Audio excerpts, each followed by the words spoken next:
Kalau Bosman Mardigu jadi presiden, maka dalam 100 hari kerja pertamanya apa yang akan dilakukan? Dalam ilmu MMT, Modern Monetary Theory, maka ada yang namanya TINA, There is no alternative. Apa arti TINA sederhananya? Pemerintah akan membuat peraturan sehingga orang tidak punya pilihan kecuali mengikuti apa yang pemerintah arahkan. Misalnya, ada 5.500 triliun uang nasabah di bank di Indonesia. Katakan 50%-nya adalah uang yang didepositokan oleh nasabahnya. Uang itu memperoleh bunga deposito sekitar 5% setahun. Jadi, kalau ada seseorang punya uang 100 miliar rupiah pada depositonya, maka dia akan memperoleh bunga sekitar 5 miliar setahun. Lumayan, duduk-duduk nggak ngapa-ngapain menikmati hidup. Kalau punya 1 triliun bahkan, dapat 50 miliar per tahunnya, bunganya didapat olehnya. Maka dalam MMT, buat peraturan yang namanya TINA, yaitu tidak ada pilihan lain seperti bunga deposito sekarang 0%. Kalau bunga deposito 0%, maka deposan kepalanya pecah semuanya. Yang tadinya duduk-duduk enak dapat 5 miliar setahun, tahu-tahu dapatnya 0. Maka uang tersebut bakal ditariknya keluar. Maka pilihannya, kalau dia kirim ke luar negeri tanpa underlying transaction atau tidak ada transaksi hanya pindahin uang, dia akan kena pasal flight capital, penjara 5 tahun. Keluar uang dari Indonesia harus ada masuknya atau transaksinya, misalnya beli alat produksi atau apapun yang bermanfaat. Kalau mau deposito di luar negeri, tukar mata uang asing, flight capital, penjara 5 tahun. Apa yang terjadi kalau TINA diterbitkan regulasinya? Sementara dari 5.500 triliun, setengahnya adalah deposito yang tidak berbunga. Maka uang tersebut mendadak bisa keluar dari bank dan masuk ke sektor real. Jadi pabrik, jadi hotel,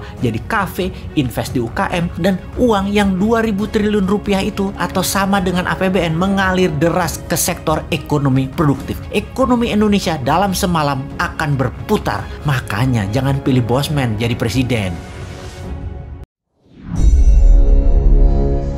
Saat ini, strategi berekonominya adalah membatasi gerak peredaran uang. Tidak heran, karena itu memang strateginya old mind. Fakta saat ini uang beredar hanya 48% dari GDP nasional. Kemudian, pertumbuhan pinjaman perbankan hampir tidak tumbuh. Padahal, salah satu indikasi untuk tumbuh ekonomi sebuah negara adalah pertumbuhan pinjaman perbankan di sektor industri di atas 10% per tahunnya dibanding tahun yang lalu. Strategi TINA adalah membanjiri pasar dengan uang segar baru, yaitu uang di bank deposito nasabah digelontorkan keluar ke sektor real. Itu strategi pertama yang sudah kita jelaskan. Ada strategi berikutnya untuk membanjiri uang ke Indonesia, yaitu dalam 100 hari pertama Newman menjabat presiden adalah memanggil para naga-naga yang telah lama berbisnis di Indonesia. Minimum 9 naga hadir di istana. Di istana dipasang kamera dari seluruh media elektronik termasuk live YouTube dan media sosial lainnya. Ketika mereka hadir dalam meja pertemuan, maka siaran langsung dimulai. Presiden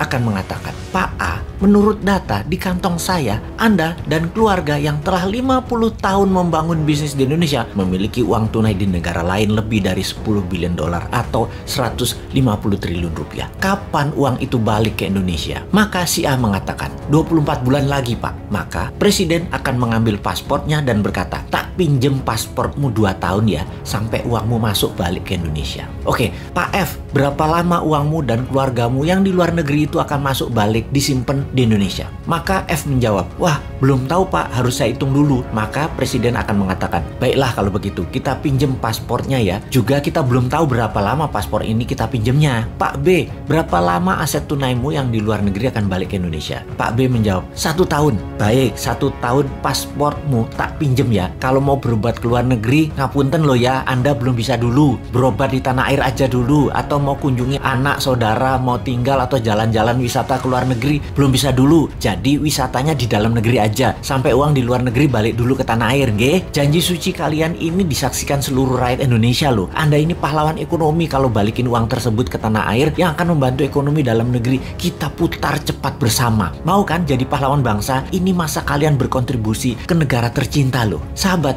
dari 11.000 triliun yang ada di kantong, pasti dengan strategi ini minimum separuhnya balik masuk ke Indonesia dalam setahun ke depan. Sulit mereka para naga nggak keluar negeri karena berobat itu di masa tuanya. Mereka juga berpenyakit kok, nyaman dengan dokter luar negeri. Juga sulit mereka tidak mengunjungi dan melihat simpenan-simpenan tanda petik ya, simpenan mereka yang banyak itu. Makanya jangan pilih Mardigu jadi presiden.